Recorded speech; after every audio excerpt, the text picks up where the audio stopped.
Haldón nos dice que el ser humano tiende naturalmente a creer aquello que percibe eh, y constituye toda su realidad. O sea, lo que percibe inmediatamente, el ser humano lo cree. Pero esa convicción es ilusoria. Y para demostrarlo, Haldún utiliza el ejemplo del sordo y el ciego de nacimiento. El sordo vive en un universo donde los sonidos no existen como experiencia directa. El ciego congénito habita un mundo donde los colores y las formas visibles carecen de realidad inmediata. Ambos solo aceptan la existencia de aquello que no perciben porque otros se lo comunican. ¿Qué quiere decir esto, Haldún? Que nuestras facultades perceptivas delimitan artificialmente el mundo que creemos conocer. Y nos dice Haldún, si un animal pudiera hablar, negaría probablemente la existencia de las nociones puramente racionales, porque no tiene acceso a ellas. Es decir, cada ser considera inexistente aquello que queda fuera de sus capacidades perceptivas. Así como existen realidades inaccesibles para el sordo, el ciego o el animal, quizás existan también dimensiones enteras de la realidad inaccesibles para el ser humano. Y esta es la conjetura que Haldún propone. El hombre no debe asumir que su percepción y su razón abarcan la totalidad del ser. Perfecto, entonces eso nos queda claro. Y después de haber insistido en los límites del intelecto humano, aclara que ello no significa despreciar la razón. Por el contrario, la inteligencia humana es presentada como una herramienta legítima y confiable, y lo dice así en estas palabras, una balanza perfectamente justa, capaz de producir conocimientos verdaderos dentro de su propio ámbito. Sin embargo, el tema es que esa balanza posee límites naturales.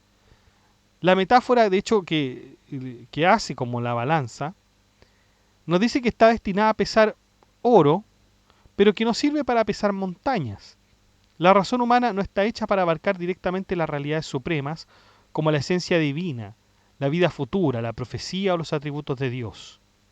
Por lo tanto, el problema no está en la razón misma, está en el uso desproporcionado que el hombre pretende darle. O sea, el hombre puede, como una balanza, puede, ¿no es cierto?, comprender el oro, pero una montaña de cosas quizá no la va a poder comprender. Y no la va a poder comprender. La razón es válida en el mundo creado, en la observación de la naturaleza, en la organización de la vida humana e incluso en ciertas demostraciones teológicas.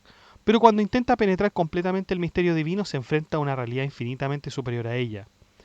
Por eso Haldún critica a quienes se confían exclusivamente en el intelecto especulativo para comprender los asuntos metafísicos más elevados. Según él, la razón termina perdiéndose en espejismo y confusión cuando pretende comprender aquello que trasciende el orden humano. El conocimiento absoluto, repite, pertenece solo a Dios.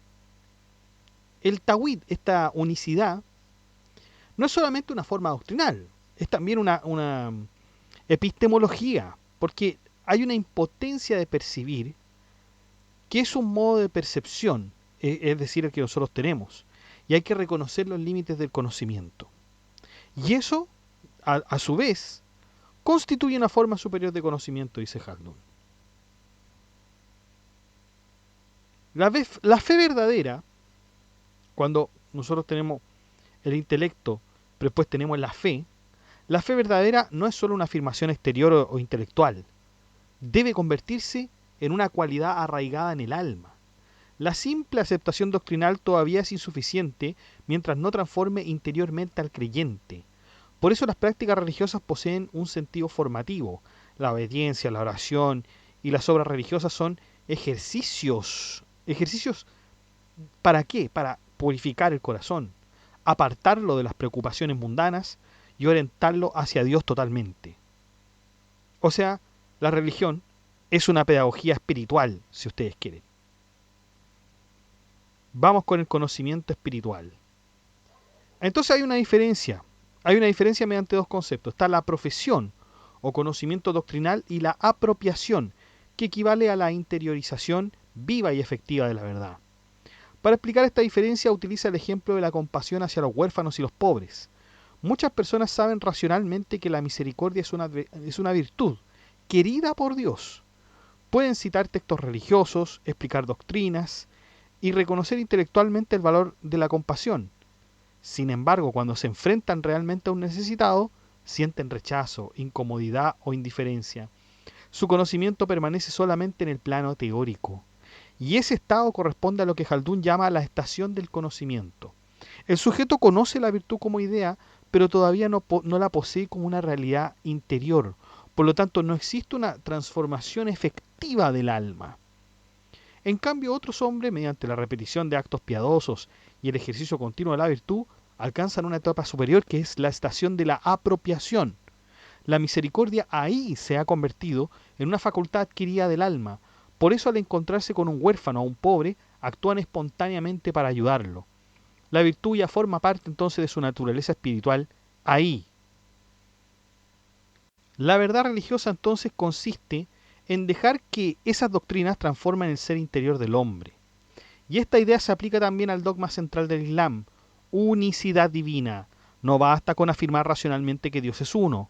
La verdadera comprensión del Tawhid exige que esa verdad penetre tan profundamente en el alma que reorganice completamente la conducta, los afectos y las intenciones del creyente.